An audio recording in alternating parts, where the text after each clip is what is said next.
7. So I will go ahead and call the 7 o'clock regular meeting to order for those that are in attendance and those that are watching us live stream tonight. So we'll call the meeting to order. Please stand for the invocation. Remain standing for the Pledge of Allegiance.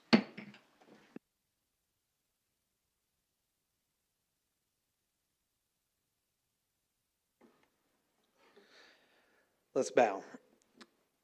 Father, we thank you for today. We thank you for this governing body that you've placed over this town. Lord, we thank you for the citizens here who care about the place that they live in. Father, we ask tonight that you would provide wisdom for us to make prudent decisions with enough foresight for the sake of establishing justice. Lord, we know that you've blessed government institutions to be a part of our world for the sake of finding good things, of upholding justice, and creating a community of people who would love one another and take care of the place that they live in. Father, today I want to pray for our students in this town specifically. I want to pray that all of our legislators would understand and see with prudence and wisdom for the future how they can establish a just and a safe future for them to prosper, to do things well for the sake of your name, for the sake of honoring each other around them. Lord, today we just thank you for the sunshine. We thank you for the spring weather that's upon us. And today, Lord, we lift your name high and make it known. And we ask that through these decisions that everything would bring you glory and honor. In the name of Christ, amen.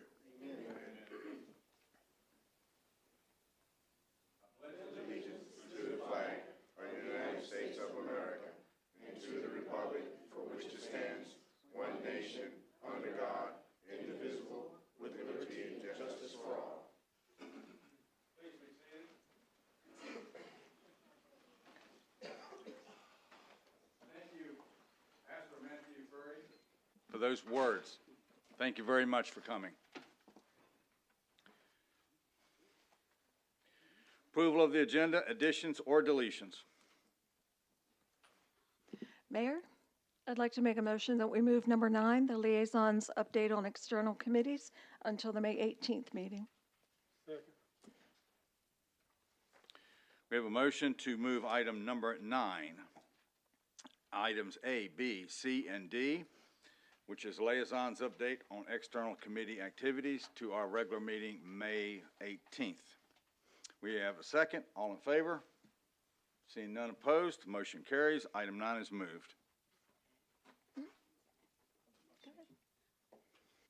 Mayor, I move that we add the proclamation from the governor regarding military appreciation to number 3, now being letter D. Okay. Second. We have a motion for under presentations to add item D, which is a proclamation by the governor of the state of North Carolina. It is Military Appreciation Month 2026. We have a second. We have a second. All in favor? Seeing none opposed? Item D is approved. Okay. Official comments, manager's report. Let's start off with that. Thank you, Mayor, board members, our audience here this evening, and our viewing audience online. The May 4th, 2026 manager's report. I'll begin with the National Day of Prayer, which is this Thursday, May 7th at 11:30 a.m. The opening day for our lake and splash pad is officially set for May 15th. The Town of Hope Mills Parks and Recreation Department is doing a very powerful event called the Thrive Youth Adult Mental Health Summit. Is set for May the 16th. The 3rd annual Gun Violence Awareness Walk by the Tau Epsilon Zeta chapter of Zeta Phi Beta Sorority Incorporated is set for June the 6th. You have a Widows and Widowers Social presented by the Cumberland County Veterans Council, set for Saturday, May the 30th. And we are officially announcing our partnership with Cool Springs District, Circa, from Kia Anthony with Spring Lake about Juneteenth. What will happen this year for Juneteenth is Spring Lake, Fayetteville, and City of Town of Hope Mills are coordinating with each other so that the events don't overlap. And so this map shows the week-long set of events. Page 2, we have photographs from our pinwheel ceremony with respect and consideration given to child abuse prevention month. The Hive at Hope Mills has a mercantile market that they're moving forward with. They're taking applications. We have another great program, Parks and Rec, called Better Than Mommy, and their empowerment sessions for single mothers. We also have, next page is the Hope Mills Area Land Use Plan. We've worked on this since about October of last year.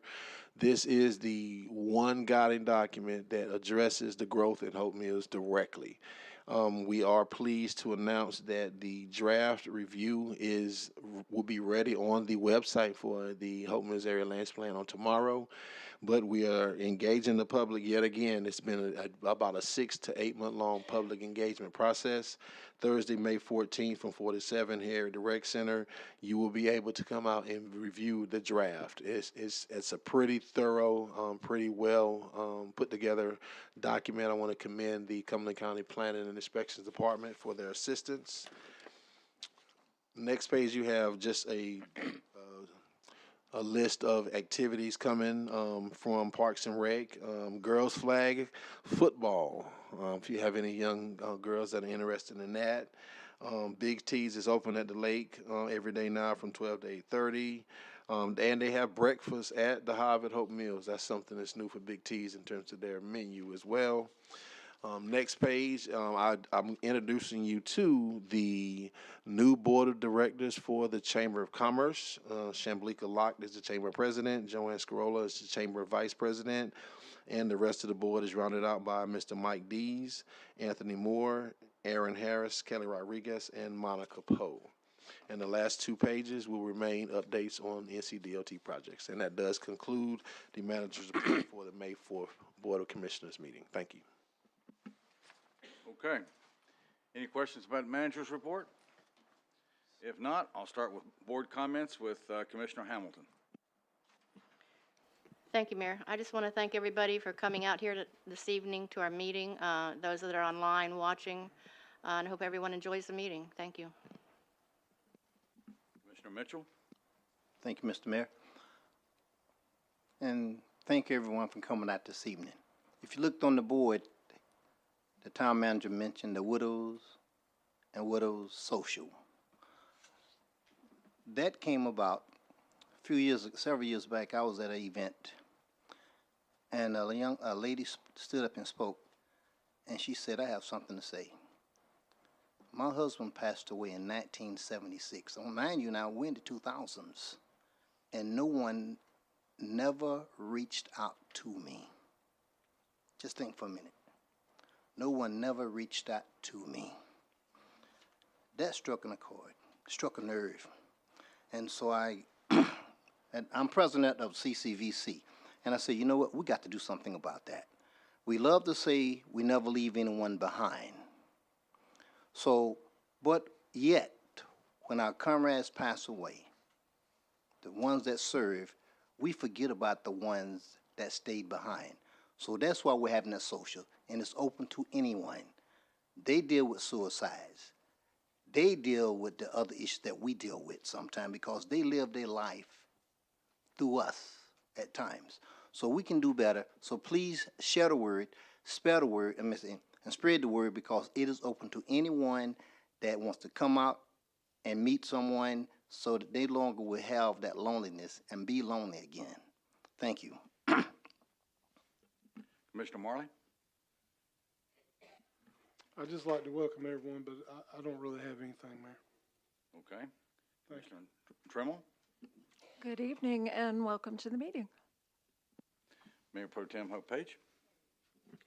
Good evening, everybody, those that are watching online, and thank you for those out in the audience. I just want to say congratulations to all of the students that will be graduating high school this year, and best wishes on all of your endeavors. Okay. Well, I will say that I'm most grateful for the rain. It finally came. We needed a couple days of it. I think all of us could agree that rain was really something. saved our yards, saved our gardens. Would like to acknowledge our VFW outgoing post commander, Jim Morris, is here.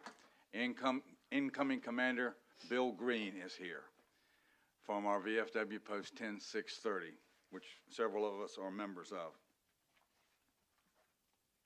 Somewhere I saw that Tunnels to Towers and the VFW is going to do a walk run, and I do think on the golf course. I'm trying to remember what day. It's in May. And I was trying to pull it back up. I just ran out of time. But I know, did you know about it? Tunnels to Towers. Bill, did you know? I haven't seen anything. Joanne? Well, for them to use the golf course, they had to talk to somebody in the town to get it.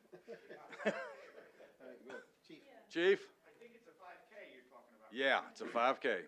Who's sponsoring it? I think one of my officers said they're running in it, but I don't know when it is. It's on our proper song. Well, I heard, we need to find I it. know, I gotta go to the Joanne, if you're on the VFW state site, I think that's where I saw it. VFW NC. I think that's where it's at.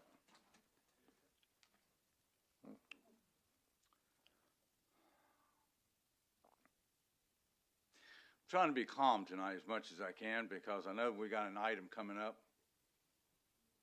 about the audit. So if I, did you find it, Karen? Yeah, it's May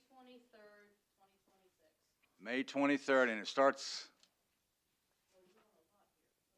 You want a lot. Starts at 9, and it's at the golf course. Okay, is there a QR with it? Okay, so you got to register by the QR. Okay, and it's a walk-run 5K. Tunnels to Towers, partnership with Veterans Farm Wars. Must be state. This ought to be good. What, you gonna run or walk? I'm not even gonna look at it. Oh, yes, you are. Oh, yes, you Mayor, are. Yes, Commissioner Hamilton, could I add a little bit to that I'm reading? please. The Tunnel to Towers Foundation provides mortgage-free homes to Gold Star families and those of fallen first responders and builds smart homes for catastrophically injured veterans. And that's what the event is for. I see many things, and I was trying to get back to it, and I just forgot where it was, but I'm glad I brought it back up. So anyway, there's an item on our agenda tonight. I'm sure a lot of folks are still continuing the discussion about the state audit report, which was released over a week or so ago. And we'll talk about that when we get to that piece. But I'm still up there. Believe me, I am still up there. And you'll see why when we get to that piece. I'm going to move on to presentations. Item A, proclamation recognizing Lupus Awareness Month under tab 1. Proclaiming May 2026 as Lupus Awareness Month in the town of Hope Mills. Whereas lupus is a chronic autoimmune disease that can cause inflammation, pain, and damage to any part of the body, affecting millions of people worldwide. And whereas lupus disproportionately impacts women of color, particularly Black women, who are 3 times more likely to develop the disease and experience more severe symptoms. And whereas the month of May is recognized nationally as Lupus Awareness Month to educate, support, and encourage those living with lupus and to promote earlier diagnosis, treatment, and research. And whereas community awareness and advocacy are vital in improving access to care and resources for individuals and families affected by lupus. And whereas Misha McLean, the founder of the Fight of the Butterfly movement, has worked to raise awareness, advocate for, and empower lupus warriors, and promote understanding of chronic illnesses throughout North Carolina and beyond. And whereas the town of Hope Mills acknowledges the courage, strength, and perseverance of lupus warriors, caregivers, and advocates who continue to fight for visibility, understanding, and better healthcare outcomes.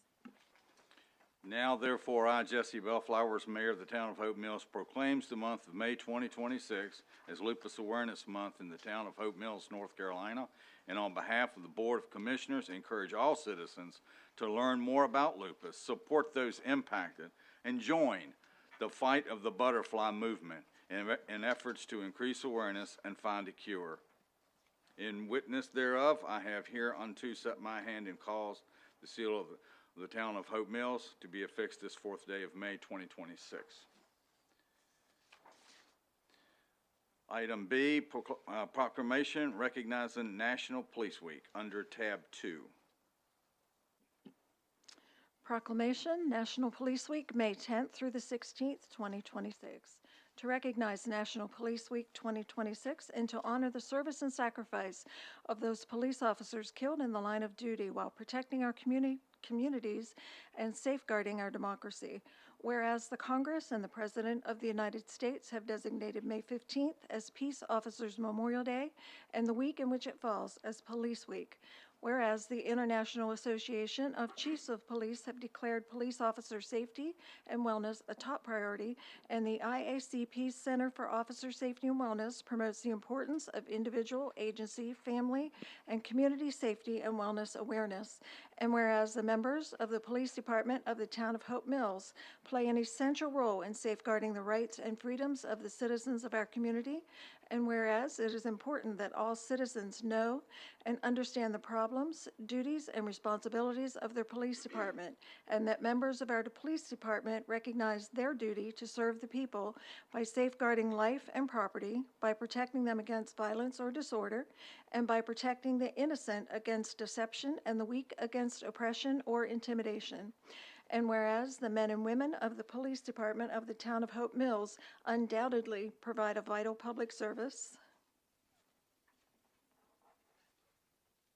Now therefore, wait a minute, gotta cut it on.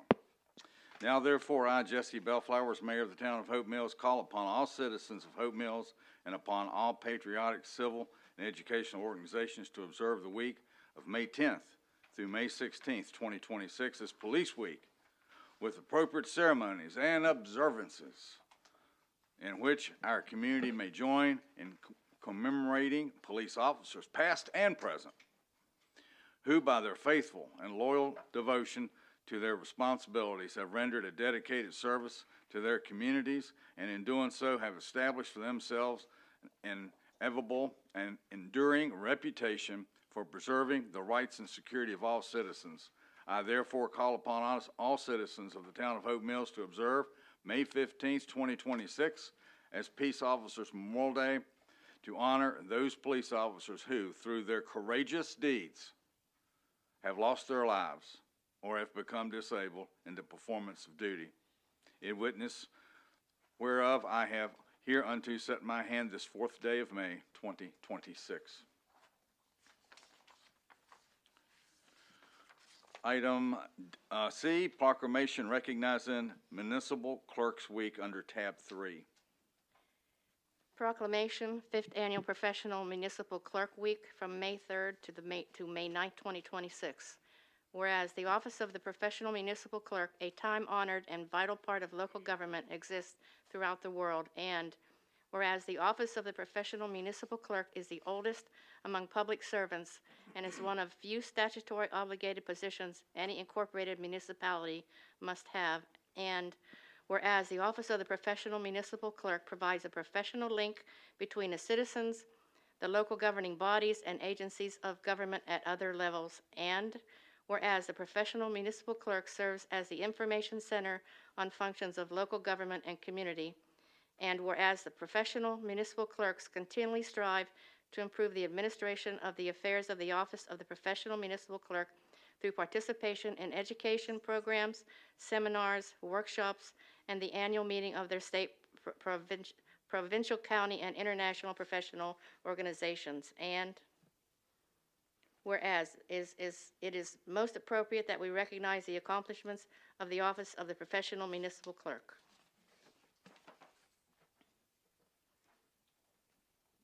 Now therefore, I, Jesse Bellflowers, Mayor of the Town of Hope Mills, do recognize the week of May 3rd through May 9th as Professional Municipal Clerks Week, and further extend appreciation to all professional municipal clerks for the vital services they perform and their exemplary dedication to the communities they represent. Proclaimed this 4th day of May 2026, I would like to add that our municipal clerks, and I say this repeatedly, and I will say it loud from the rooftops, our clerks are the glue of this town. And I cannot thank you, Ashley and Claranda, for everything that you do.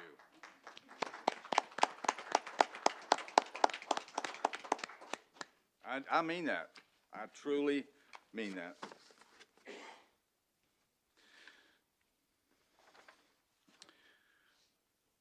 Item D is the proclamation recognizing Military Appreciation Month. There is no tab. I'm adding it. And for those that want to read it, you can go on the state governor's website and pull it down like I did, and it's thorough.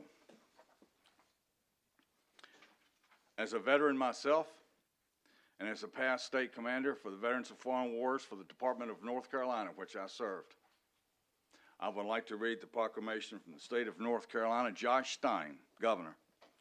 Military Appreciation Month 2026 by the Governor of the state of North Carolina, a proclamation. Whereas, for generations, North Carolinians have proudly served our nation during times of conflict and peace, and whereas our brave servicemen and women, their families, their loved ones have made immeasurable sacrifices to protect the freedoms we enjoy. And whereas North Carolina is home to the largest population Army base in the world and the 4th largest military presence in the nation. And the military presence in North Carolina has an annual economic impact of $80 billion and supports 653,000 jobs across the state in all 100 counties. And whereas more than 136,000 active duty military service members, including more than 40,000 National Guard and Reserve service members, nearly 148,000 military family members, and more than 680,000 military veterans live in North Carolina as of 2025. And whereas these service members and veterans are true leaders in their communities who impact courage, honor, valor, and dignity to fellow North Carolinians. Whereas during Military Appreciation Month, we are reminded of the essential role that the United States Armed Forces have played in the history and development of North Carolina, our great nation, and the world. And whereas the North Carolina Department of Military and Veterans Affairs and the people of North Carolina deem it is our responsibility this month and throughout the year to honor, support, and recognize our North Carolina service members, veterans, and their families, and remember with deep gratitude those who have given their lives in defense of our great nation. This is signed by the Governor, Josh Stein, and I just wanted to enter that in as a proclamation tonight. Thank you. On behalf of the Governor's office. Okay, item 4, public comments.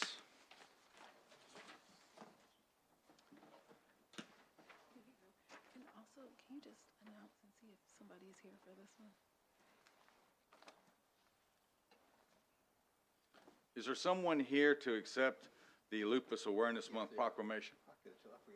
Oh, I apologize for that. oh, I knew that. Dang. please come forward. I'm highly distracted. All right. I'm gonna have to admit it.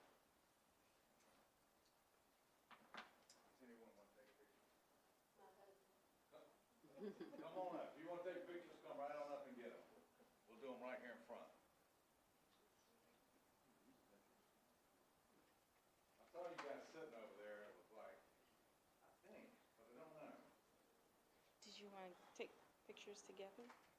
I apologize, I seen it on this shirt. I can get pictures.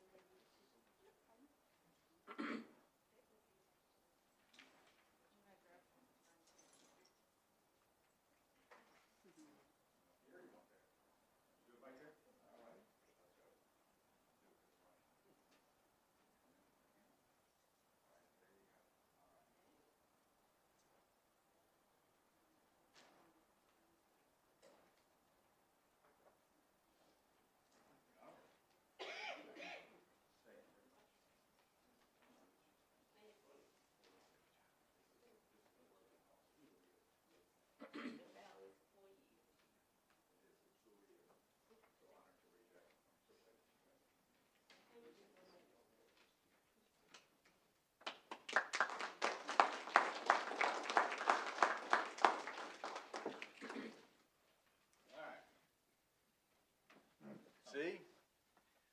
Just what I was talking about. The glue was right there. She made the catch. All right, so I don't think I have to read the rules, do I? Everybody understands 3 minutes? Let's not, everybody be civil. No profane language. Okay, just want to make sure. First one is Joanne Scarola.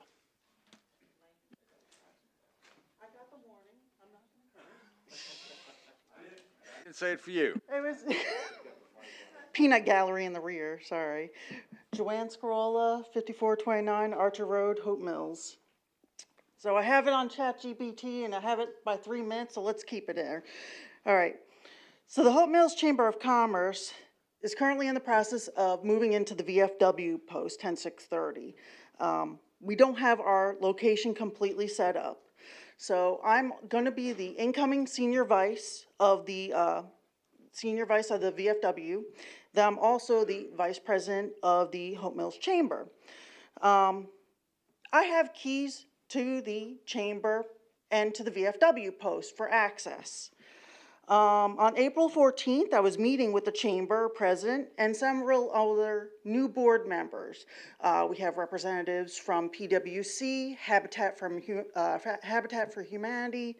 Who else do we have? Thank you. And there was another one I can't think. Humble apologies. So again, our office space is not currently set up, so we use the main hallway, the main building area for the VFW. As we were meeting there, I have the calendar for the VFW on my phone, so I'm aware of time constraints. We knew at 6 o'clock the Homelessness Advisory Committee was coming in, so we were aware of that. As we were meeting, the liaison for the Homelessness Advisory Committee had entered. I said hello. She said hello. We went back to the chamber discussion. After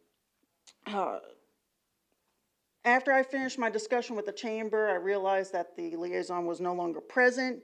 2 minutes later, the outgoing commander of the VFW had came in and was agitated. Apparently, he had received complaints that people were in the VFW, they were taking up space, and I was like, Jim, the chamber's here, we don't have a space set up, we're using the main area, we have, we could have used the other area, but we just were using this for temporarily. Apparently he had received complaints saying that people were taking up space in the VFW, even though we were never told any of this. We were sitting in there. Again, I had representatives from Habitat for Humanity, the current chamber president. All of us are there, never had 2 words that we were taking up any space. So we hear this complaint. Then apparently it escalated to the fact that there was email sent saying that the VFW is receiving funding from the town, which is not true, that we're apparently that if the town committees use the space, they get the whole building, and that's not true. There's multiple rooms in the VFW. May I continue to explain? Continue. Okay, thank you. So we use the space. We never had anyone say otherwise that we were disturbing anything. If we were told, hey, can you please move into the other room, or are you going to wrap it up? Too easy. We could have solved that problem immediately, but we were not told otherwise. But from what I'm being told is that there was an email distribution among the board members saying that we were at fault. Again, no dialogue was given to any of us sitting there.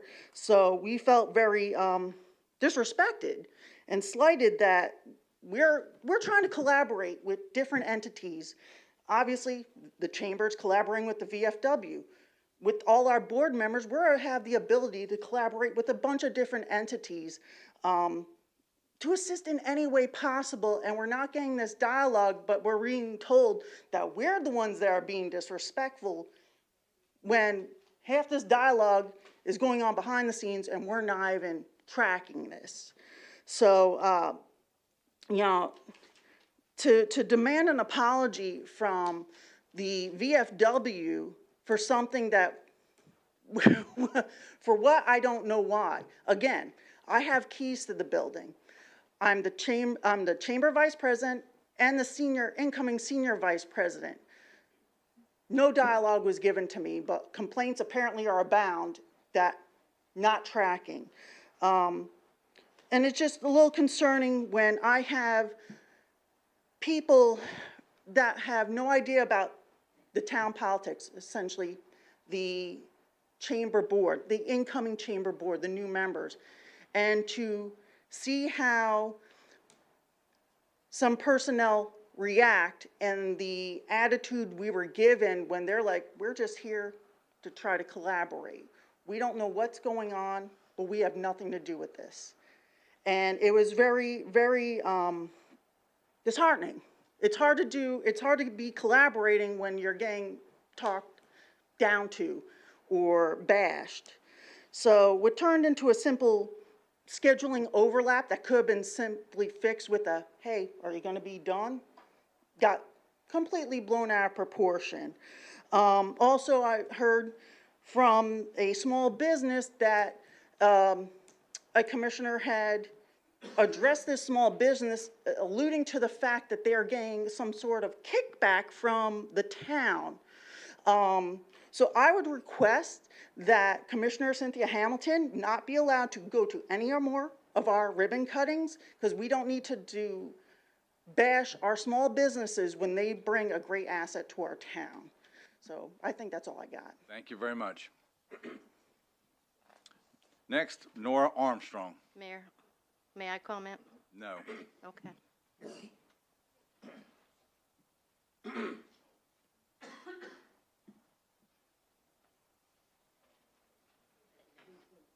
Hi, good evening. Nora Armstrong, 5734 Archer Road. A couple of things I want to talk about. First of all, I have to say something really nice about two departments. 6 months ago, I had an emergency at my house. A car drove right into the corner of my house. The driver was stuck in the car. First responders were there right away. They took care of the woman. They got her to safety. They got her out of the car. They helped me. They told me what I needed to do in order to start the insurance process. It was very professional, very compassionate. So thanks to them. Also, I want to say thank you to Streets and Sanitation. I don't think that they get enough praise. They are professional. They are always on time. Rain or shine, unless the town closes, they're there. I hear them in front of my house on Tuesdays at 6:30 in the morning, picking up leaves. They're very nice. When you have a special request, they're more than willing to accommodate that, and their office staff is really, really nice. So thank you to Streets and Sanitation. The other thing I want to talk about is the report from the Office of the State Auditor. I read the report. I read the article in the Observer. I read the article in City View. I have to say I was disappointed but not surprised.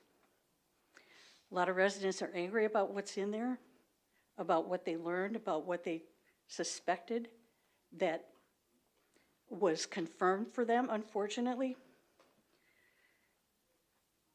I've said this to y'all before and I'll say it again. I could not run my budget for my household the way the budget for this town has gone. If I don't have the money, I cannot spend it. I can't pull it out of the bank. I'm not going to take it out of my emergency. I have to live within my means.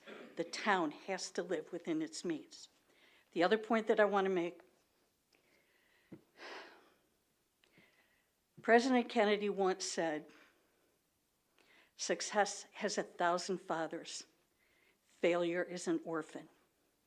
The result of this audit is a failure. This orphan needs to be adopted by somebody in this room, because the taxpayers were not responsible for it. We're just stuck with the bill. Thank you. Nora. Me too. I'm angry too. Thank you. Jim Morris. if I could just say before I start, I sent invitations for Memorial Day. Y'all should have gotten them by now, I hope. If not, I'd like to have Memorial Day added to the town calendar on May 25th. Some of you got them and some of you didn't. Okay, so if I could please get Memorial Day added to the town calendar for the ceremony? I'll do that, Jim, and I even put it in the manager's report. Can do. All right, thank you. My name is Jim Morris. I live at 3725 Floyd Drive in the town of Hope Mills. Mayor, Board of Commissioners. VFW Post 10630 was chartered on March 11th, 1989. Initially, the Post did not have a home and used a wide variety of locations to meet and gather. In February 2017, we acquired the property located at 3226 Davis Street and immediately took on a leadership role, setting the example for others to follow, supporting the citizens of Hope Mills. We do this by supporting a wide variety of organizations, hosting events, and managing programs promoting leadership, patriotism, and good citizenship. Organizations that we support by letting them use our post include the VFW Post 10630 Auxiliary, the Fayetteville chapter of the American Ex-Prisoners of War, Boy Scout Troop 742, Girl Scout Troop 159, Girl Scout Troop 705, Venturing Crew 32, the All-American Radio Club, the Combat Veterans Motorcycle Association Chapter 15-1, the Kiwanis of Hope Mills, the Cumberland County Meals on Wheels, the Town of Hope Mills Senior Bingo, Christ Commission Fellowship, the Hope Mills Cultural Arts, Homeless Advisory and Veteran Affairs Committee, the Hope Mills Appearance Commission, and lastly, the Hope Mills Chamber of Commerce. I might add that with this last group, we've moved them into their posts after they were essentially evicted from their property, and we've given them a place where we can help them get back on their feet administratively, operationally, and financially. We receive no compensation for our generosity and support to this town.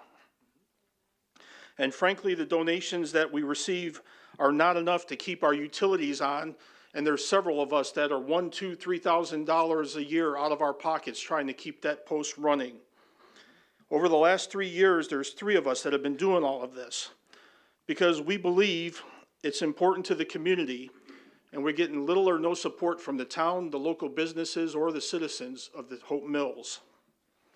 I see I'm running out of time, so I'm going to skip to the end. It is true that our post has had a bit of a negative reputation due to some of the toxic self-serving behavior of a few of its individuals. And though we've eradicated this behavior and built a legacy of honor, respect, and service, it still haunts us. Whether we get the support we need or not to help these organizations thrive, we will continue to support them, setting the example for all people of Hope Mills. And we encourage anyone seeking to childishly undermine our efforts to go hang your hat at some other location. Thank you. Thank you. Thank you, Jim. Thank you, Bill. Royal? You're next. How are you? I can't complain. Well, I could, but it's not going to do no good. So we won't start with that. Positivity, I just wanted to share some light. We've been making a lot of leeway with our Hope Mills Homeless Advisory Committee. Roy, I got full name. You want my address, don't you? Royal, and it's 3674 Golfview Road. Okay. So our Hope Mills Homeless Advisory Committee has been making some big movements. We've secured about 3 new contracts with people that will be supplying a lot of food supplies and or different needs that were needed throughout the community, whether it be female supplies that are needed within our school systems or just different things like that. I did want to point out that we've had some issues as it relates to our meeting space at the VFW. I just want to make it known on the record that I have not had a problem with us meeting at the VFW. I think that's a great partnership. I think it only makes sense. There's a kitchen there. There's a space that we can go and make food if we need to. Jim has been overly gracious with giving us the opportunity to meet there, and I'm thankful for that. So I just want to make sure that that's on the record. I don't have any issues with meeting there, and in fact, I do want to continue to meet there. Our committee enjoys meeting there, and we have no problem sharing our space with our wonderful Hope Mills Chamber. Okay, That's all I have to say. and I thank you very much. Our last speaker is Carrie Belcher, yes. Wanted to make sure I got it right, because I'm not really good with names, Carrie. Sometimes I get them, sometimes I don't, but welcome. Yes, sir. Like I said, I'm a former Marine. Like I said, Kerry Belcher, 3607 Fiscal Court, and apologize in advance if my tongue a little slip, because you know how Marines is. Simplify. But I just had real quick stuff like, one, the Shell gas station. The arrows for the in and out, I've mentioned it and even called the number, because arrow go in, but the other side has none. I'm like, could they just put an arrow for it to come out? Because people try to come in there, and not once but twice, I've almost had a head-on collision because people wasn't paying attention coming in while coming out. And just wanted to bring that up. Carrie, you talking about the one down here across from the animal hospital? Yes, sir. All right, I just want to make sure that's the right Shell station. Yes, sir. And my other one was in some of the neighborhood, like I'm right back here in Inglewood subdivision. It's some dark spots in there. And saying if you can put like a few extra lights in there, because some people don't know the common sense to wear reflective gear, and almost gotten hit a couple times. And I just seems that if they can, because it's like real spaced out with them light poles, and it's like right there on as soon as you come in, it's a lot of deep space. And like I said, my last one is that I'm part of the Cumberland County Bee Association. And if people, and this is about the time that a lot of people are going to see a lot of swarms. I didn't bring no cards or anything, but it's on the website and on Facebook. So if anybody come across any swarms, call the number, and we'll have our team to come out. It takes nothing to remove them from the property. And that's it. Carrie, can you share that information with our town manager? We'll get that on our town website. I mean, and we'll get it in the manager's report too, where you can get that, get that out to the community, because there may be some folks that may have some swarms and don't know what to do with it. And if they're allergic to bees, they might get stung about 25 times. Well, like I said, with me, I haven't had my hives yet, but like I said, I've been stung, and it actually helps health-wise with the stings. But I've too to understand, and I'm not allergic to none of them, so that's why I'm glad I can do it. This will be my second year as part of the association. I'll tell you, Carrie, I still remember my yellow jackets when they got a hold to me some years ago. That's something that you don't ever forget. No, sir. Now, the other thing, I also give that information about where you want those lights. Yes, I don't know what we can do, but our town manager will research it. Our Public Works Director, Don Cisco, is right back there, along with the deputy. Bruce is back there too. So, and they may be able to give you some guidance on exactly what we can, what we can't do. Don't know, but I do appreciate you coming and sharing all this with us. Yes, sir. Thank you very much. All right. I'm going to suspend the rules, Commissioner Hamilton, if you would like to say something now. I will. Thank you. Thank you, Mayor. I'm going to get back to the 14th of April, the comments that were made. I did arrive the 14th of April at the VFW on Davis Street. I saw a lot of cars there. I had no idea what was going on. I got out of my car, walked into the building, and there was people sitting in the front. And someone said hi. I said hi. I was looking for Jim Morris. I didn't see him. I turned around. I walked back out, got in my car. So I called Jim Morris. I said, Jim, I know you're not the commander anymore, but I said, I just have a question.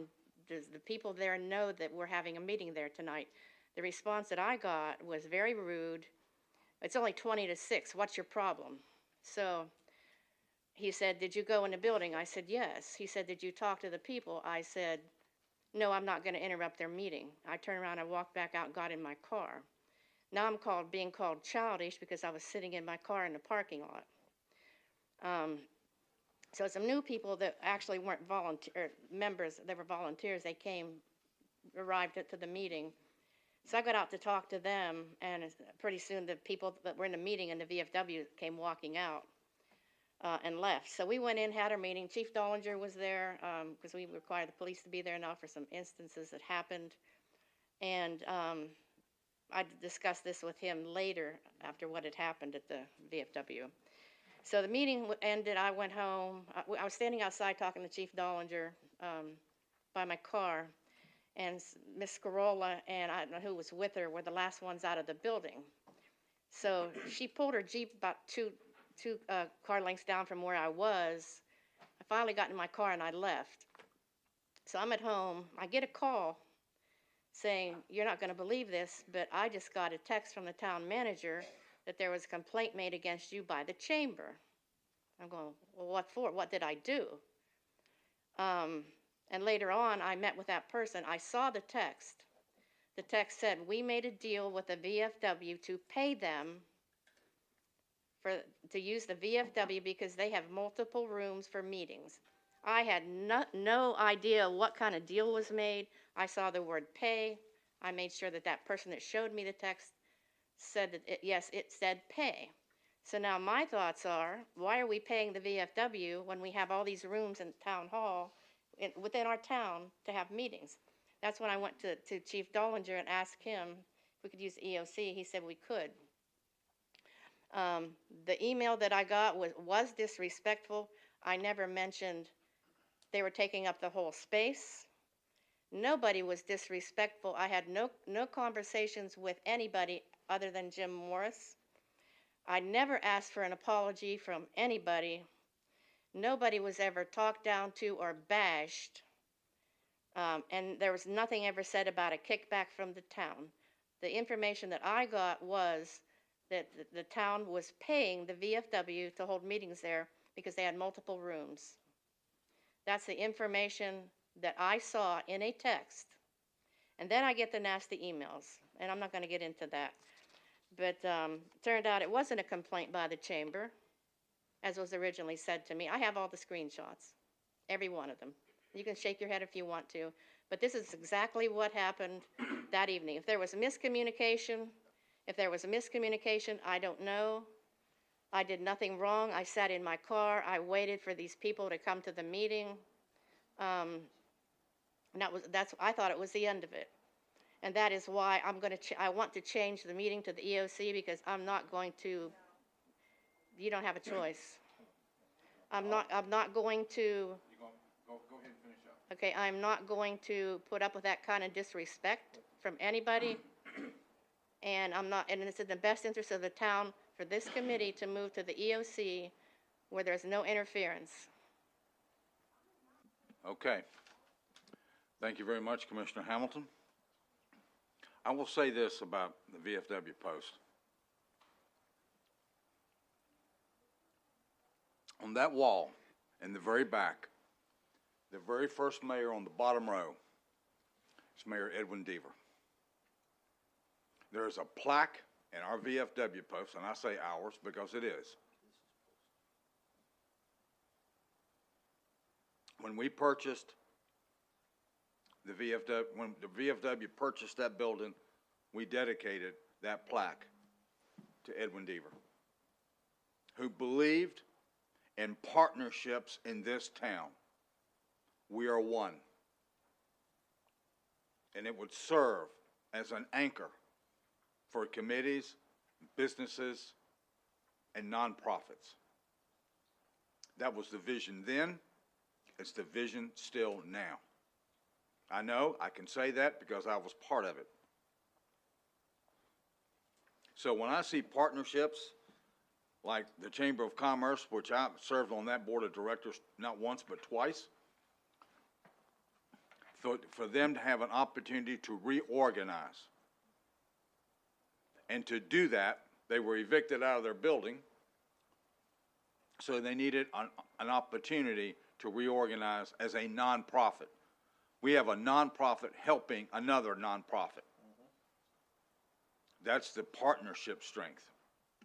And now, We've got tunnels to towers coming here with a 5K that we have never had before. That is partnerships, and that's who we are.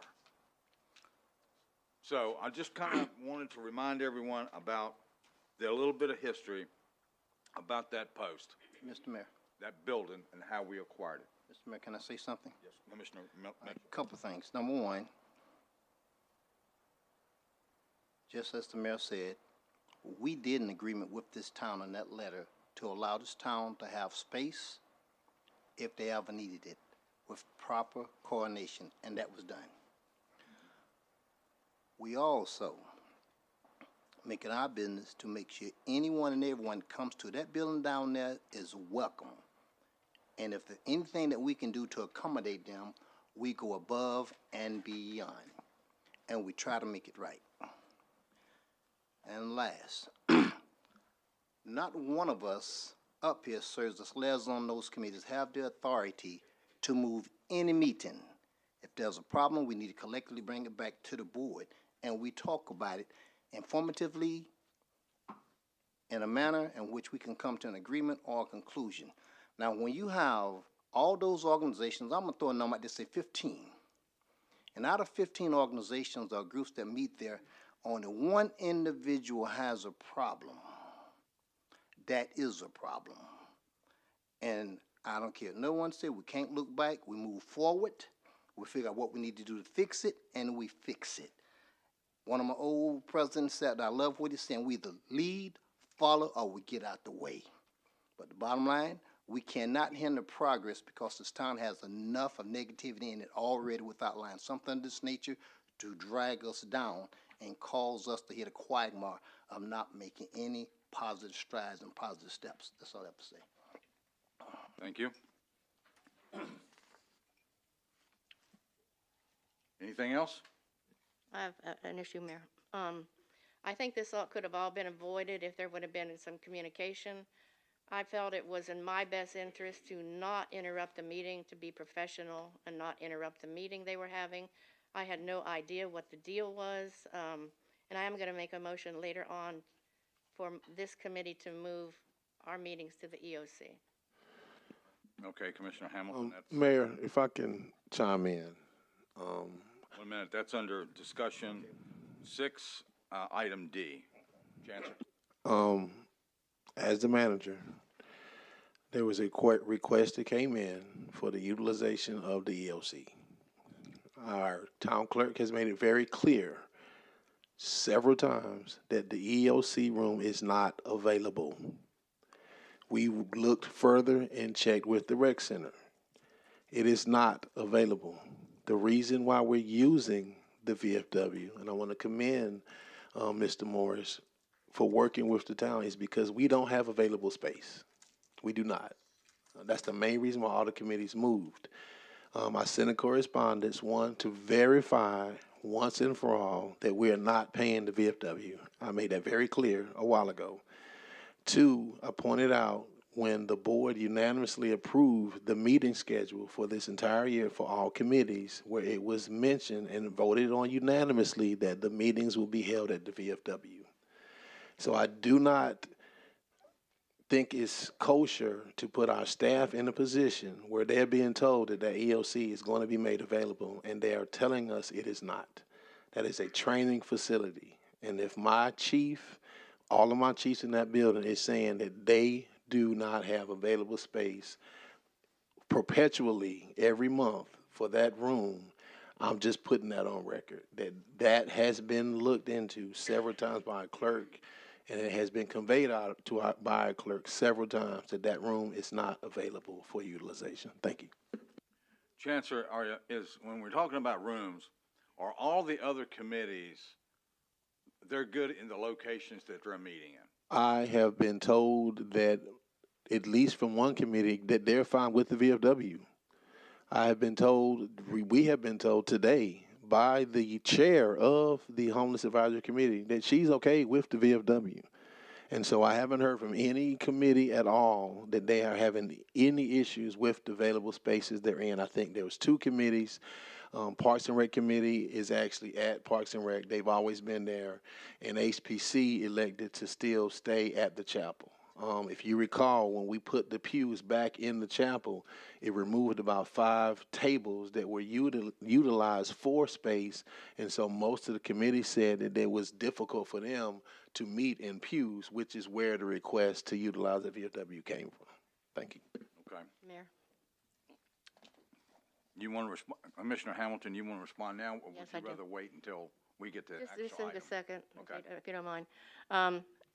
Chancellor, I'd like to meet with you on this. I think it could have all been avoided. I'm getting different stories than what you just said. I'm not saying that you're not telling the truth. I'm just saying I'm getting a different story. No, and I'd like to clear it up. I'm not going to do this right at the moment, but I would like to meet with you and discuss this, if it's possible. Okay, That's all I've got. all right. What about, Commissioner Mitchell's got an item that he wants some. I do need clarification on one, Commissioner Hamilton and Chief Dollinger. Incidents at the VFW that required your presence, we never heard of any such animal. And I'm the judge advocate down there, and I'm involved in almost everything that goes on at that post. So can you add some clarity to that, or some miscommunication, or so that we better understand what happened there? Because anything that happened at that building, we need to know about it. I wasn't there for an incident. Deputy Chief Rayboy is our liaison to the homeless committee and couldn't make the meeting because he was on military leave. So I attended in his place. Okay, I didn't see any altercation, and I wasn't there for any incident. I just attended the meeting. please do.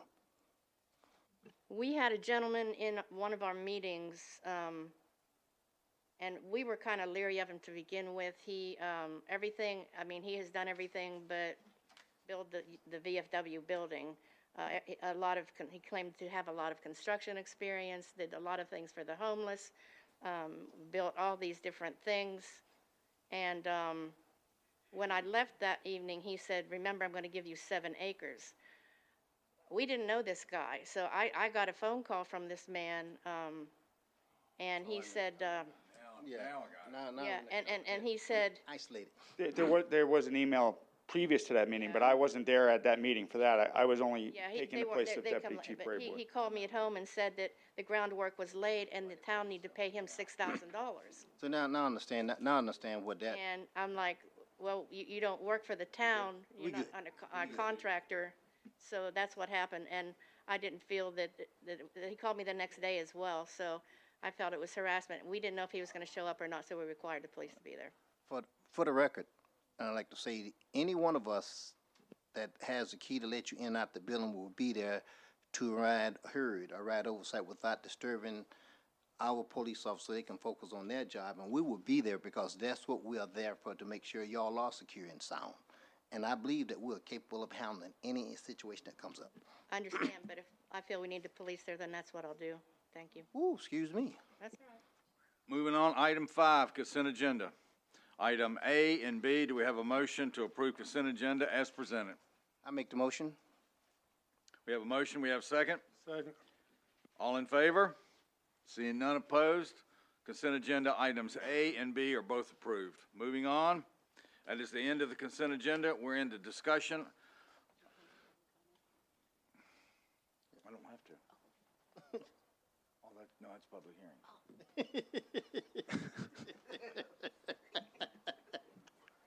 It's okay. It's okay. Wake up over there. Where are we at? Oh, yeah. Item A, Arts Council grant, and that's the Appearance Commission. There are no attachments. I don't know who has I'll this. speak to that briefly. We were gonna pull it, but I did ask Commissioner Trammell to let me read a statement. We added to the agenda because at her request, there was an issue we were trying to work through. And so Parks and Rec Director Lamarco Morrison and I met last week to discuss the matter. Since that meeting, all parties involved have reached a general consensus on how to move forward.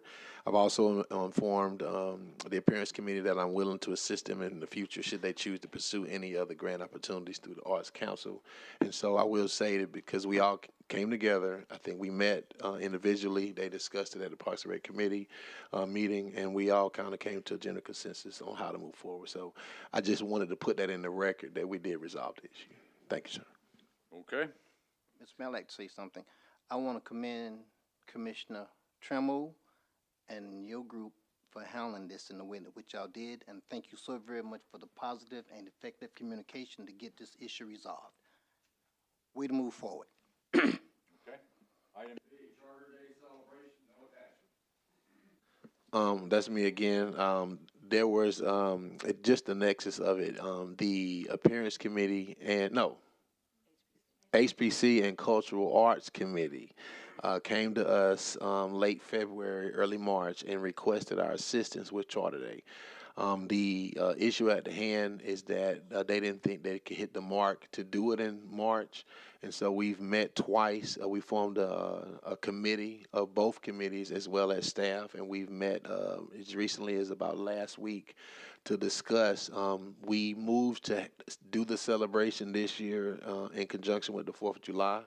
And so we're moving towards that effort. And so I did want to at least update the board that we are actually meeting pretty extensively. There aren't any major hiccups that we can perceive, but that is the update right now, that we're still meeting. We'll probably have a more definitive update at the next board meeting, but I did want to at least update the board. Okay. Next item is C, Office of the State Auditor Investigative Report, no attachments. I'm gonna have this. There are no attachments because it's a 66-page report that was released over a week ago. And it's on the state auditor website, and it's also on our town website. 66 pages.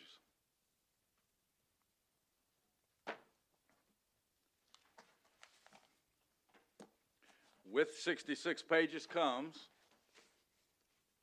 an FO article, quite detailed. Hope Mills audit flags budget issues, warrants savings at risk.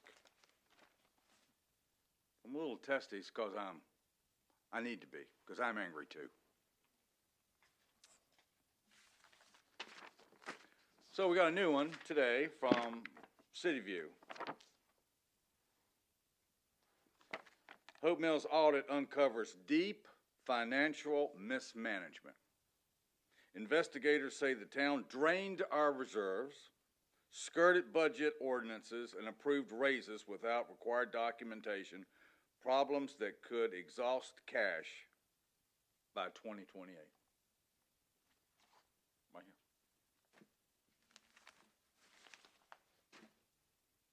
There has not been one day, not one, since this report has been released, that I haven't had someone, many someones, call me, text me about this report.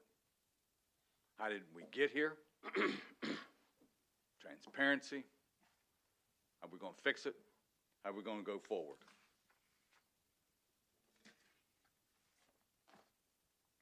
State Auditor Dave Bullock says the people of Hope Mills deserve peace of mind, knowing that their town is being managed effectively and with proper care. I could not agree more. I could have read that or wrote that myself. Now, there's some things that weren't or haven't been explained. And I'm going to explain them, at least part of them. There's some of them I had no knowledge about. There's some of them on here this board had no knowledge about either. So it's coming. And it's coming now. I look at audits. I accept audits. I like audits. Audits are not dirty reports. If you're doing everything right, an audit will do what? Validate the great things that you're doing, just like the DMV. But if you're not doing great things, that's what an audit is, especially internal controls. I value audits. And I told Dave Bullock, the state auditor, I told him that myself when I met with him at a social event about a week or so ago, about 2 weeks now. In fact, I even thanked him. And he looked at me and he says, "No one ever thinks a state auditor." I said, sir, I am going to thank you for doing this. I want to thank you, I want to thank your staff for taking the time to do this. It's how things are brought to the surface, and it's how fixes occur.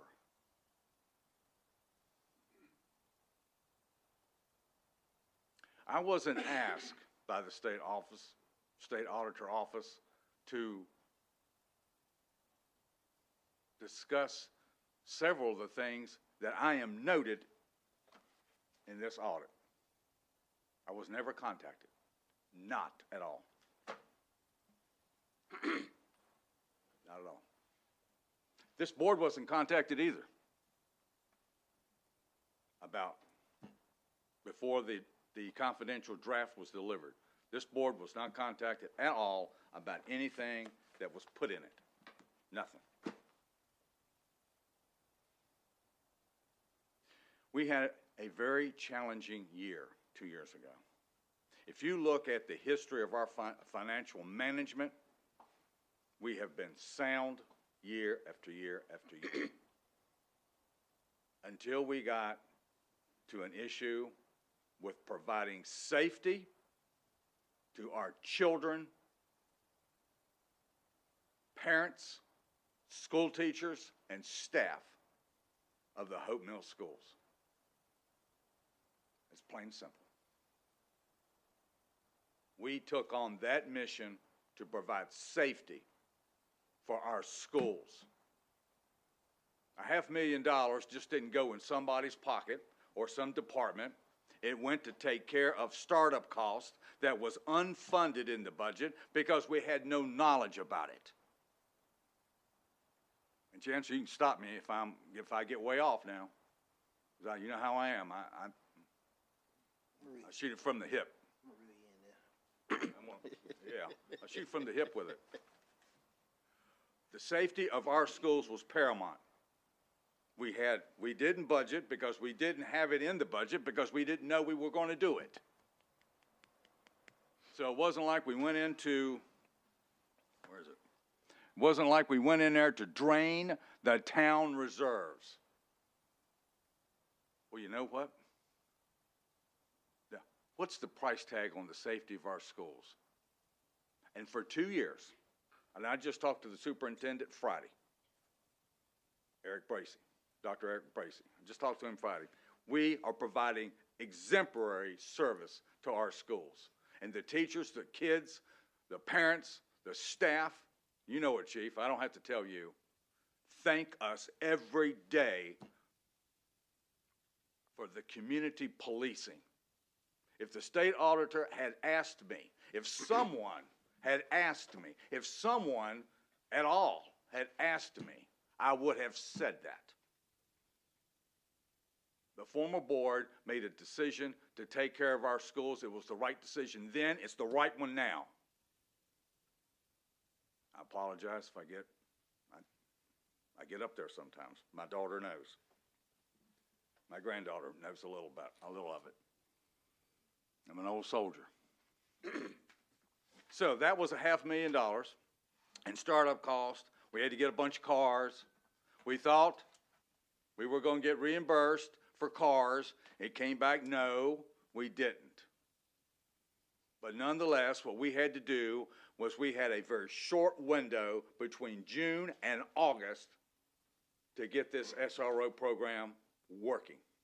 That was to interview, hire, get cars, and have people in those schools. Brian, Commissioner Marley, you know exactly what rock and a hard place we were in.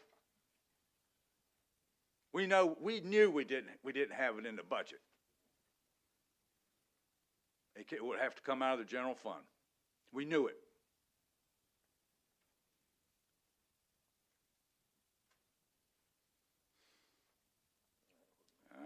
Come down. But no one called and asked me about that. Not one.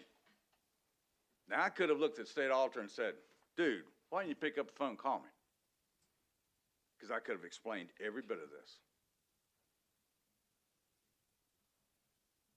I wanted to have a meeting with the state auditor when I read this report, but I was advised, no, That one hurt. That one, and still hurts. Because the state auditor needed to know, just like I'm telling every citizen in Hope Mills, to include the press, how did we get here? Also, we had to purchase a server for our data operations for the police station. This was long been planned to be done with the new building. We have a room that's there, it just never got in there. So this was no surprise at all. It was just, if we're going to do one, we'll do the other, and we did. We put the server in the building for our data. The third thing I want to say, that there was some overtime cost, I think, associated with it. I'm going over all three of them.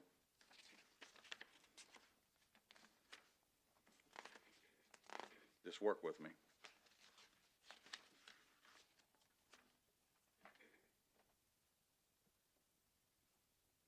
$81,000 for insurance and fuel for the police department. Well, where do you think most of that came from? It came from fuel cost, and then some overtime for the police department because we were picking up the additional duties for the safety of this community.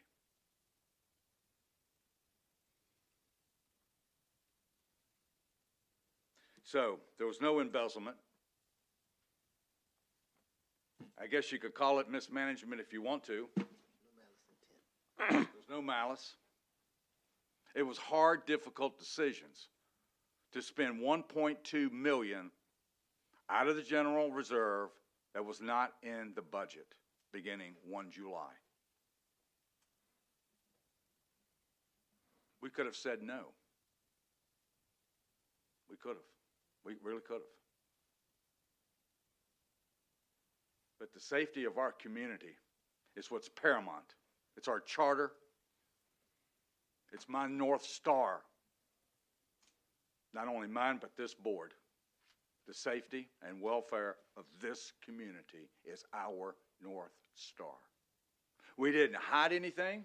All the budget amendments were approved by the board in public, transparent. It was numerous discussions, numerous, about the decisions that were made regarding the 1.2. Numerous. Now I want to go to the next one. I don't want to be long because we got business, but I want to clear up a few things. At least I do. There's been a lot of talk about the tax rate at 45 cents. Of how that contributed to the loss of funds. We were going to exhaust cash by 2028. Because I advised a lower tax rate of 45 cents to help ease the burden on a property reeval, market value, and the loss of sales tax revenue to the property owners that live in Hope Mills. Our revenue neutral was at 31. We lost over 10 cents because of sales tax. That put it at 41. Operational cost, we put that with 4 cents. That put us at 45. We were selling a cell tower for about $500,000 that didn't happen in the last week before we approved the budget. It's all fact, and it's all recorded, and it all was approved right here by a board, and it's all on YouTube. Go back and look at every one of the meetings. We lost that cell tower. That was $500,000. And back then, a cent of property tax was a little, what, about 180, 190, Brian? There's 2 cents right there. In fact, it was closer to 3. That we had already budgeted. I have it here. This is this year's budget, by the way, proposed. It was already budgeted. Operations and capital was already budgeted in that budget, and that cell tower deal did not go through.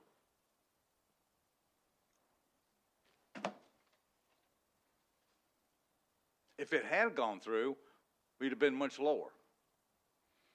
But for some reason, 45 wasn't enough. We ended up with 48, which is this budget here is balanced at 48 cents. We just got it Thursday night.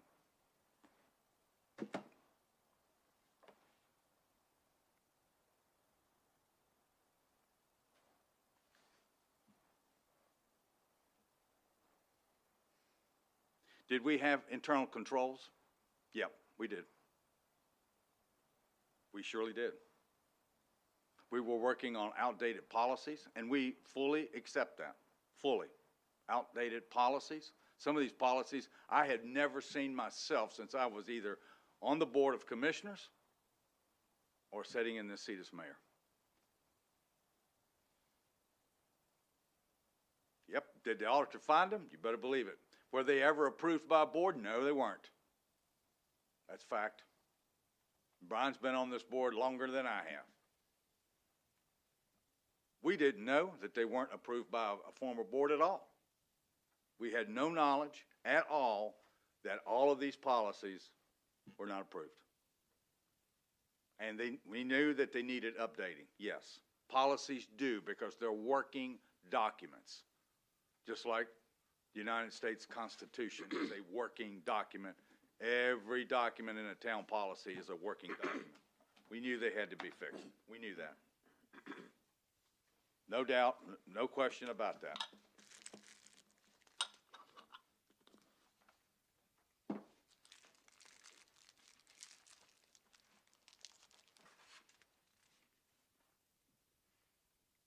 The audit report had a total of 23 allegations, which were reviewed. 2 of them were substantiated, 3 were partially substantiated, and 18 were not substantiated at all. Were there things done wrong? Were the things have been done better? You better believe it. There's a couple of those substantiated allegations that anger me. Yep. And I'm going to say it on the record, because that's how I feel. But we accept the seriousness of these matters, and we're committed to taking the corrective actions necessary to strengthen our internal controls, accountability, governance, and oversight to prevent similar issues from occurring in the future. That statement I did make, and that one I sent to the state auditor, and Chancellor will tell you, that one I did make.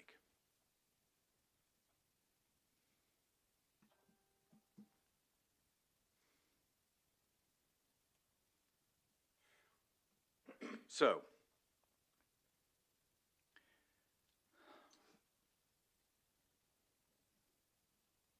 we accept it, we're going to learn from it, and we're going to discuss it. Every bit of it. But I want everybody to know exactly what some of this is. Some of it. And we've already taken proactive measures to stop it. I'll tell you about one that this entire board did just today. We're scheduled to go to City View Conference this week.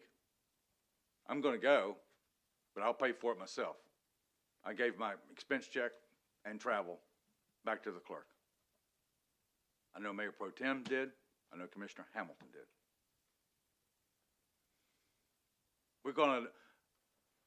We're going to do something like live within our means. But I will say that our mismanagement all had to do, I'm going to come back, all had to do with just those incidents. We haven't been reckless in years prior to this. Not reckless at all. Now, were there some internal controls about raises? Yeah. Sure enough, auditor found them. And if this budget's not tight, because it's gonna get tight. Then the auditors will come back and look at this one along with the LGC. This one will be tight. That's our charge. I don't care if we don't approve a budget till the last week of June. We're gonna get it right.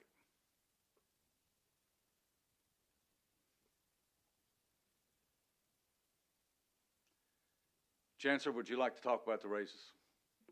Sure. What I would like for everybody to understand is that the town, oh, go ahead. Yeah, I do want to jump in. We cannot discuss personnel, obviously, so Okay. we can't discuss anyone's in particular. But if you want to, I'm not sure what you're asking for exactly. I guess a narrative, I think as long as you don't get into specifics. yeah. As a manager, what I have the charge of doing is addressing the needs of our staff. We did a pay study about 4 years ago, and a pay study analyzes the 10 closest municipalities adjacent to the town of Hope Mills within a 45-minute drive. When the board raised the taxes to cover the pay study, they only covered 25% of it. If you knew the amount of money that our staff is underpaid as it relates to the region, which is why it's difficult to keep staff, because when I have someone that can walk down the street and get a $30,000 increase, that's what I'm dealing with. I will say it again. There's 75% of the adopted pay study still unfunded. And I'm looking at a staff of people who are overworked, underpaid. We continue to gut these budgets every single year. And I'm the person that has to look at them to tell them for another year in a row, they're not getting a raise. They're not getting an increase. And I would like to say that the corrective measure that I took as a response to this audit, for the first time ever in the history of Hope Mills, is that this moving forward, the town manager is no longer allowed to give staff increases ever again. Now, I'm saying that to the state, but I got to say that to 200 staff members. And I have to say it again. This budget, we are not doing an increase for salaries. So as we look and we compare, typically pay studies expire after 4 or 5 years. So when ours expire, it's going to be worse because the numbers are even further behind. That is what we're dealing with. Could things have been done differently? Sure. But 7 people who, after they got their increases, was probably a sum total of $40 on their check, is not putting the town in financial ruin. I do push back on the City View article because I'm not sure what numbers they're looking at, but we're not going to be depleted by 2028 because we are addressing this. I will say also that out of the council-related corrective action measures, we're at about 90% completion on the adoption of all of them since the audit report came out. We're at about 60% completion of all the corrective actions because the rest of them are administrative. The last policy that we have is the policy I created to pretty much remove myself from any further staff increases. That's on the agenda on the 18th of May. And so at that point, every corrective action that is tied to something that would require board approval would be complete. The rest, again, is all administrative. And so as the manager, I stand in front of all issues. If people want to blame me for everything, that's perfectly fine. I will continue to advocate for our staff. I will continue to work with our board, and I will continue to work together to put controls in place to respond to the audit in a way that has been accepted by the Office of State Audit. Thank you. Thank you, Chancellor. In the City View article, I'm glad you brought that up. There's a statement in there that says, when auditors asked for the missing paperwork, McLaughlin claimed he did not need documentation or additional approvals to give raises. That position directly contradicts the town's pay plan, which requires a personnel action form, 2 signatures, and written justification.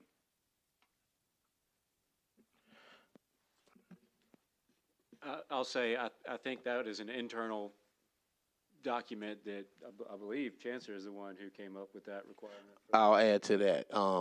Any notion, because what that article says is that I didn't comply with the personnel policy.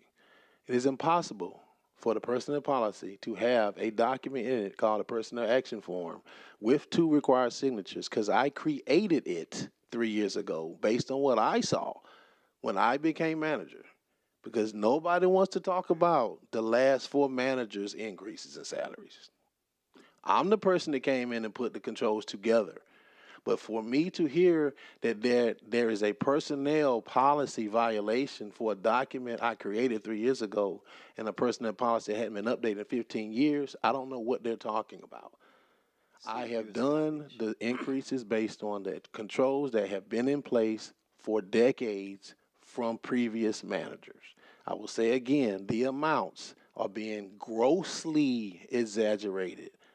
The amounts I gave to 7 department heads total, combined, minuscule. Did I do the increases? I will stand up here and tell you, yes, I did. Did I ever get an increase? No, I did not. I'm the manager that told y'all to take me out of the policy in terms of the adopted pay study increase, because it's not about me. But this notion that I bankrupted the town through 7 salary increases is ridiculous. City View is garbage. Any other comments from board members? Mayor Pro Tem? Thank you for acknowledgement. So being a new board member, and I say new still because only 5 months, based on my personal and based on my observation, what I saw in the audit is questions that I have. From where information was presented for budget adjustments and things of that nature. My question is, were questions asked by the board members if in fact the funds are available to meet those adjustments that were approved? And then my other part is, did anyone say presenting said budget amendments and adjustments just for the board's information and just for the town's information, we do not have, or we do have available those funds for said adjustments? Mayor Pro Tem, I'm glad you asked that question. I'll go back to what Mayor Bethlow said.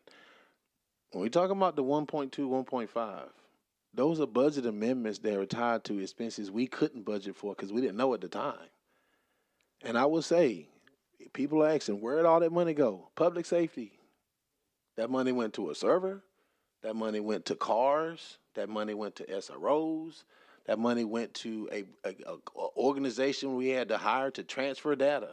A significant amount of it. And I'll defend the board for a second. Last year was a reval year and an election year. You know why it came out of reserves? Because they didn't want to raise your taxes even higher. So you're shooting at the board for taking I'm not an elected official, so I don't have to sit up there. But when the mayor is catching it for setting it at 48, you don't want to hear me and Drew's recommendation. He set it at 48 to stop raising it even higher. Should we have pulled it out of reserves? Probably not. But the alternative was a 51 to a 49.5-cent tax rate. And the board took the position not to do that. So the money is not missing. There's not 1.5 missing.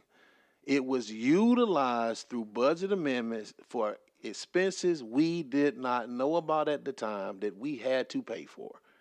That's what happened.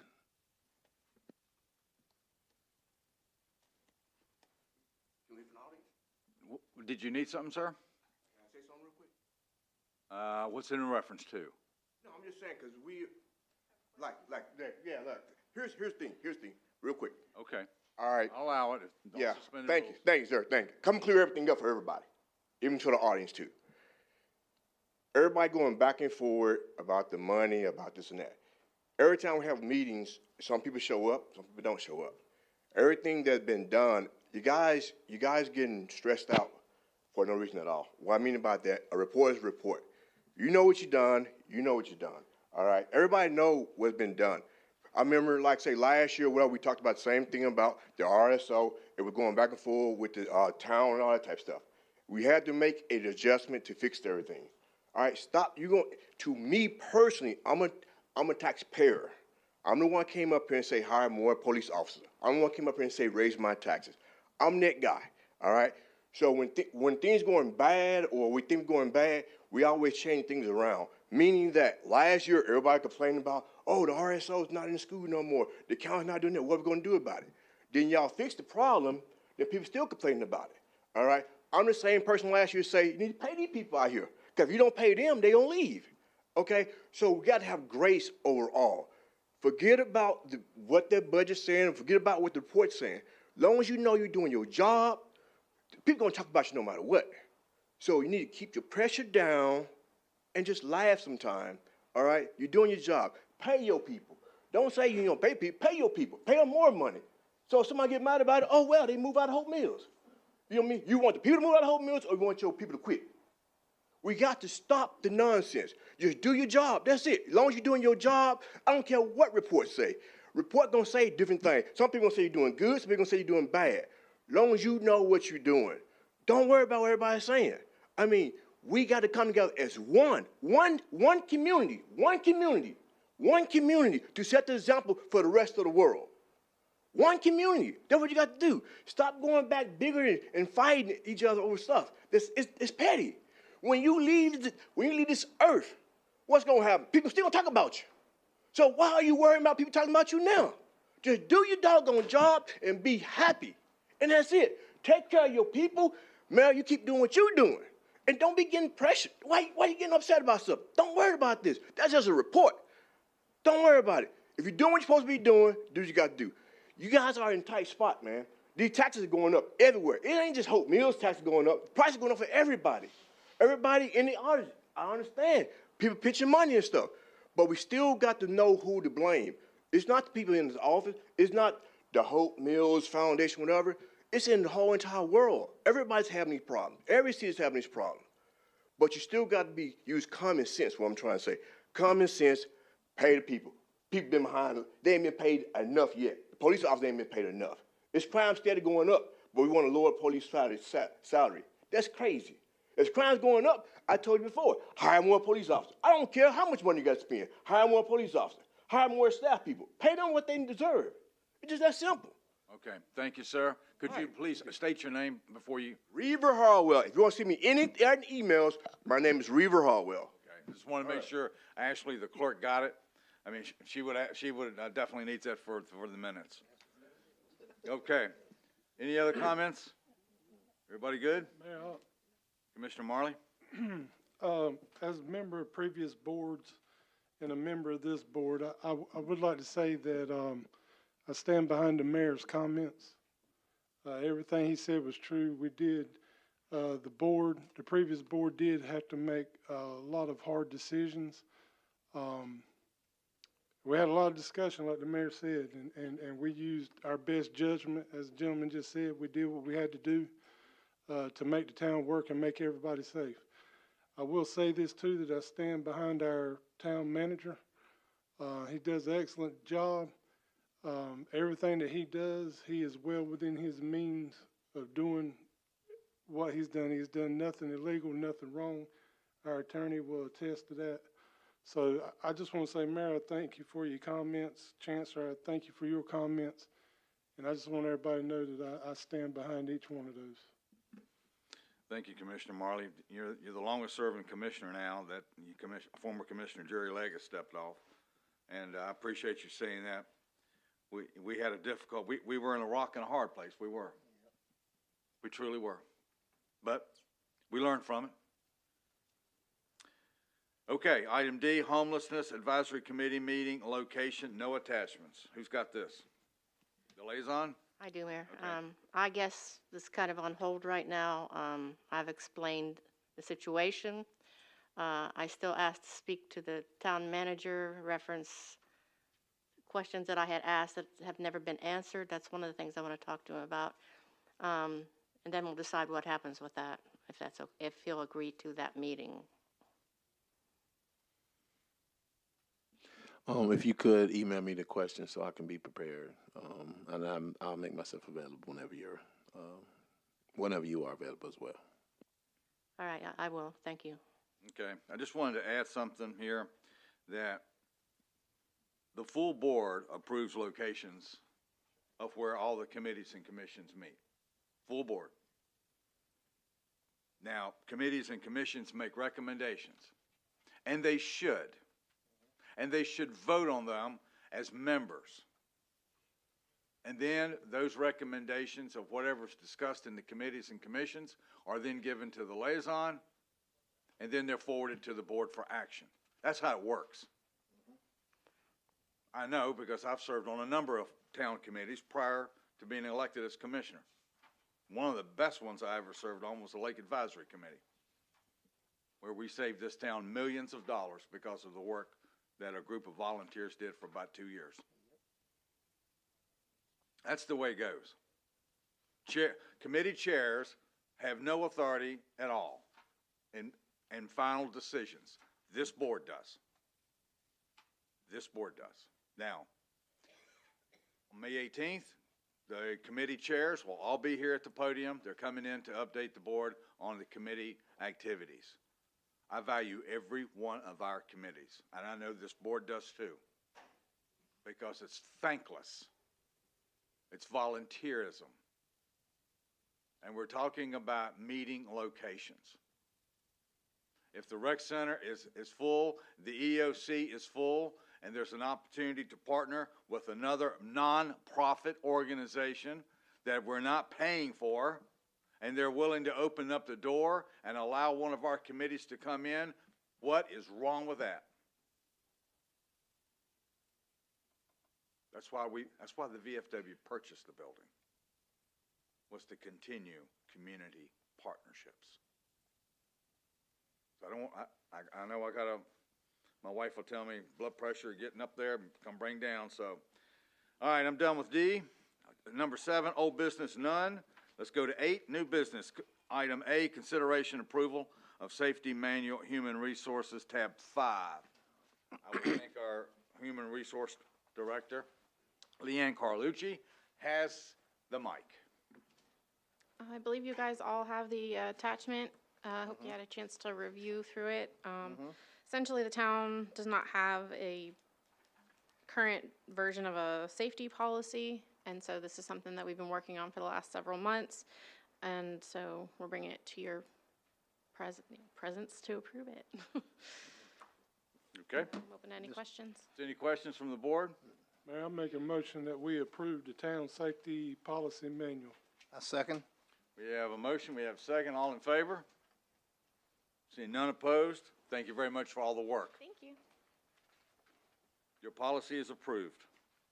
Item B, consideration and approval of budget amendment number 28 in the amount of $13,550 for the purchase of 4 mobile data terminals for the police department. That's under tab 6. Well now, our new finance director has come to the mic to begin her first pitch in defense of a budget amendment. Well, I think these should be pretty easy. Good evening, Mayor, Mayor Pro Tem, and the board. Before you tonight, you have budget amendments. You have 2 of them. Budget amendment number 28, which we'll start with first, which is under tab 6, for the amount of $13,550, and it's for 4 mobile data terminals for the police department. This is coming from asset forfeiture funds, so there's no impact on your general fund or its balance. So at this time, I respectfully request your approval or consideration of budget amendment number 28. Mayor, make a motion we approve budget amendment number 28 for $13,550. I second that. We have a motion, we have a second. We have any discussion? Mayor Pro Tem? Yes, thank you, Mayor. My question is, I see that the purchase will allow the PD to replace two MDTs, right, that do not have current Windows software. Is it possible, rather than replacing the two, to just add the software? I have the police staff here. They're gonna come up. Chief Dollinger. No, unfortunately, it isn't. Our IT guy checked, there's no way to, the laptops are too old, there's no way to just upgrade the software. We'd prefer to do that, but unfortunately, we can't. We're in the same position with some desktops that we'll look to replace, either with a grant or through asset forfeiture as well. And then my other question is, I just want to make sure that the funds are available in asset forfeiture for you to be able to do that. Correct, there's approximately $84,000 in asset forfeiture right now. Thank you. So we're going to move on to budget amendment number 29. Still gotta approve the sorry. motion. It's okay. I'll wait for the vote. Yeah, gotta wait for the vote, because we're in discussion. Now, all in favor?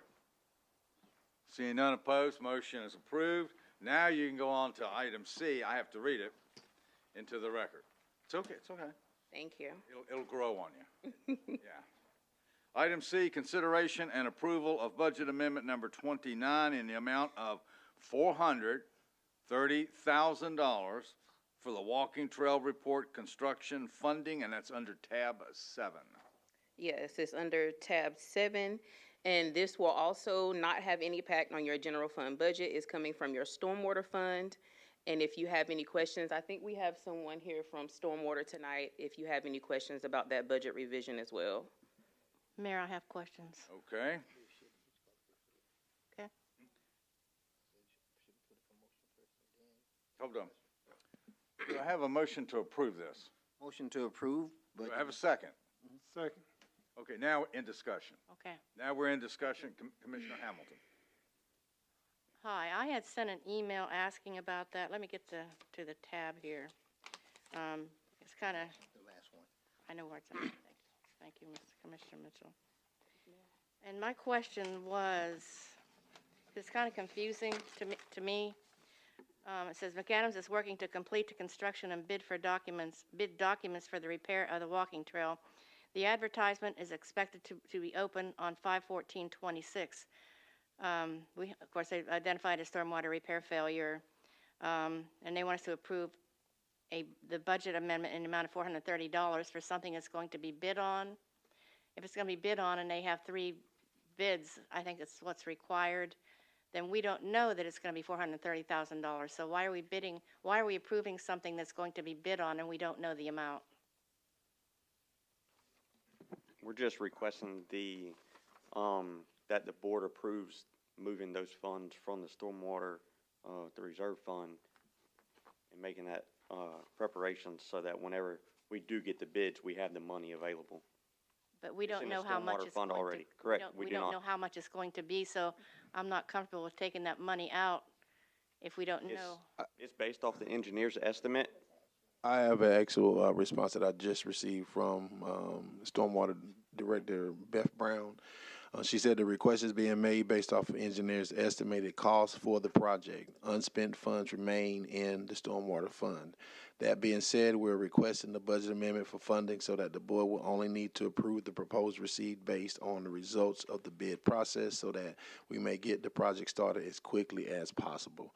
If the walking trail fails, this could increase the funding needed, and the goal is to make the repair as quickly as possible. Failure could damage the cemetery and dugout on the field adjacent. Thank you. I understand what you're saying, but if it's open for bid, why are we getting something from McAdams right now? I mean, why aren't we waiting until we have the bid from 3 different, that's what's confusing to me. This is not unusual. If you look at the budgets that have been passed in all the years that I've been here, we get estimates of how much a project is going to cost. It gets put into the budget so that we can obligate the funds, and then it goes to bid. The bid process nails down the exact number, but we have to know if we don't have the engineer's estimate and obligate the funds, we don't know how much money we're going to need for a project. So what this does is it obligates and encumbers that fund, and then when the bid comes in, then we will do the contract with, we'll do a contract and set the amount in stone. But we have to know how much money we have and how much money we're going to need and whether we have the money available. Because if we don't have it, then, we're just, We'll get it eventually, is what I'm saying. eventually it doesn't work. It don't work that way. I understand what you're saying, but I'm still not comfortable with approving something that we don't even know how much it's gonna, I see what you're saying. All you're approving is obligating funds for it. You're not approving spending the funds. What I will happen understand. is after the bid comes in, then the bid will come to the board for approval. So you're not obligating anything other than putting aside the money to make sure that we have it. I will also add, for the record, this is coming from the Stormwater Fund, which is their own source of funding. This is not coming from the general fund. So what you have before you this evening is just a procedure of removing the funds from the stormwater account into the general fund. That's why you need the budget amendment. I not understand actually that, spending but the money. I'm still kind of on the edge here with everything that's gone on with the audit and the budget amendments. I'm just not comfortable with doing this. Well, all I can tell you is for the last 12 years, we've done it like this, and the auditor's not said we've done it wrong. That's because they haven't looked into it like they just did. Excuse me. No, yeah, but you understand what I'm saying. I'm not trying to I be don't. disrespectful or anything. It's just, I'm not comfortable with committing that money when we don't even have a bid, when it's gonna be open for bidding. See, You see, I mean, granted, you might have been. That's why we hired the engineer. The engineer has the programs and the software. They're the ones that tell us what needs to happen, and they know what the general costs are for it. And that's where we get that number, and that's why we obligate those funds. There's a chance that a bid might come in higher than what, we obligate the funds for, and we have to go back and get more money, or not do it at all. But if we don't have funds set aside for it to start off with, we can't start any. that's right. Well, see, then we might have another budget amendment, and again, if it's gonna cost more money, then you're gonna come back for another budget amendment, then there's gonna be more questions. I'm just, like I said, I'm just not comfortable committing that money until we get the bids. Mr. Mayor, can I say something? Okay. Commissioner Hamilton, you good? I'm good, I'm done, thank you, Don. When I look at this particular one, look at the background information, it says consider high priority due to impending failure and risk of patrons in the park. That puts safety as a priority. Like you said earlier, we cannot take the risk of life. And we do know for a fact from past experiences, projects of this nature has led to additional costs. But you have to have set aside in order to move forward with it to initiate the process. You're not saying that it could be less, it could be more, but at least they got to have a financial starting point in order to move forward. I would like to add, if you look at the attachments in that tab, there's a construction estimate in there. There's where we got the $430,000 from. So it's not a number that was just pulled out the air. I understand. We have the engineering firm that has given us an estimate on how much right now market rate, what they feel like the construction cost would be. Right. So that's why we're requesting to transfer that amount to at least get this high-risk project started. I understand. To reduce any And you keep saying high risk, and I know it's blocked off. And it's been like this for 2 years, so I don't understand what the urgency is with it.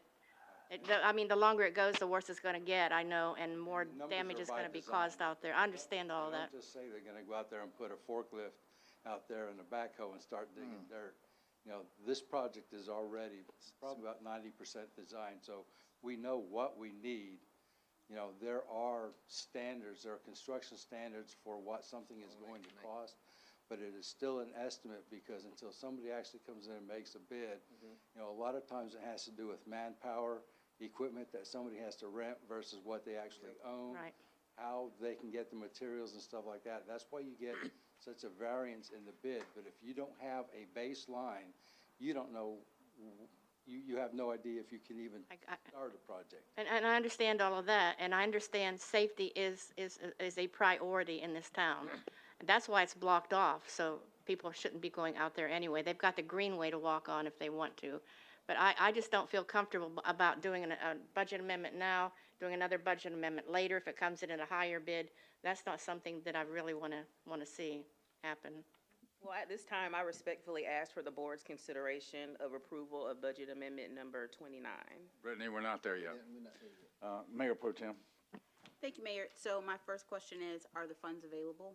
Yes. Absolutely. And my second question is, noting that this is a spot-specific amount, in the event, as Commissioner Hamilton indicated, it were to come back higher, will the town work within the amount that was already approved to avoid an additional budget amendment? Well, if it comes back higher, that would be the lowest responsible bidder, bid higher than what the set-aside was for it. But typically, that doesn't happen because most contractors have certain means available to them. Each one is different, like I mentioned earlier, that they will probably come in lower, but there's no guarantees in today's environment. So if it comes in higher, we'll have to come back to the board, and you all will have to decide whether you want to do the project or not. To add to what Mayor Pro Tem asked, just like what Chief Dollinger said, there's about $83,000 left in asset forfeiture. You approved a budget amendment for $13,000. So with stormwater, Beth Brown also indicated there are additional funds in the stormwater account. So I do understand the concern. If they did have to come back, there are available funds for that are still not coming out of the general fund. I just wanted to point that out for the record. Thank you. There's no Okay. general fund impact. Commissioner Trammell? Commissioner Marley? I'm good, I seconded the motion. Yep, I just wanted to make sure. Don, this is a baseline. Yes. And I clearly understand what it is. I mean, it also sends a message to any contractor that's going to bid on this project, because they're going to look at these documents, because they're now public record. And they're going to, just like any other project, they're going to look at this and say, well, can I live within 430? And if I can, then I'll take the project on, knowing that that's a baseline. And I understand what Commissioner Hamilton is saying. What if it comes in higher? Well, you don't know, but you got to have a start point somewhere. Well, I will just give you an example. We just finished Woodland Hills. Our estimate for Woodland Hills was $1.5 million. Yeah. The lowest bid came in at $1.456 million, and the highest was about $2.1. Now, we got one bid that was under what our estimate was for. We still had to do a change order because we had a lot of work to do, because we dug up utilities that we weren't expecting to be there, but, 1 out of 4 or 5 bidders actually came in under them. But you started with a baseline. Commissioner Hamilton, go ahead. Then I'm going to call for the vote. I'm just not comfortable. I would prefer to wait until we have the bids to do this. I don't think it's a rush since it's blocked off. Let me put it to you as another viewpoint. If I were a contractor and I knew that you didn't have the money to pay me for a project, I wouldn't bid it. It's that simple. I just said that a little bit. Okay, all in favor? All opposed? Okay, 4-1, Brittany. Thank you. Ashley, 4-1. Motion carries. 430 is approved. Item 9 has been moved to May 18th. Item 10, informational items. There's a couple key ones here that I want to make sure that I'm going to do this. May 11th at 5:30 is our first Town Hall Board special meeting to start the budget workshop on this big guy right here. As the gentleman just said a little bit ago, come be part of the discussion. Come and be part of it. This budget is not mine. It doesn't belong to Chancellor. It doesn't belong to this board. It belongs to every citizen in this town. This is a working document. We kick it off. Our first one will be public safety and a few of the small departments, but it's going to be public safety, police, and fire. We'll kick this off first. The second one is going to be on May 18th at 5:30. That one is Public Works, Parks and Rec, Stormwater, and a few of the other departments. That's how we're splitting up the budget workshops this year. So we're not having one big one, no 6-hour marathon. We're going to split them up. And if we need to, we'll have another workshop the first week of June, if we need to. somewhere in one of these two second meetings, the board will agree to schedule a public hearing. We may do that on June 1st, but we may not, because we're going to get this one right, and it's going to get tight. But I need your input. I really, really do. What priorities are important to you? What are they? And they could be all kinds of things. But make this budget about all of us in this community.